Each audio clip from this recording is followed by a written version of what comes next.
Hello everyone, welcome back to this channel. In this video, I'm going to show you how to edit your skin tone on a CapCut apps. Now let's get started. First, open your CapCut and add the photo or the video that you want to edit. And after this, in here you just click on the clip. And then at the bottom, you can swipe until you can see and change. This one, click on it. And after this, in here you just click on the face. And then in here you just click on the brighten, this one.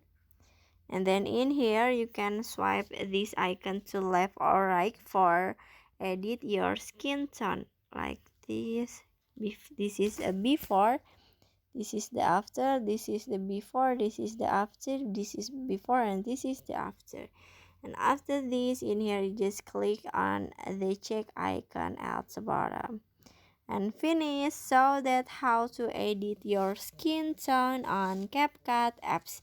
I hope you found this video to be helpful. If you enjoyed the content, please consider like, comment, and subscribe down below. Bye bye.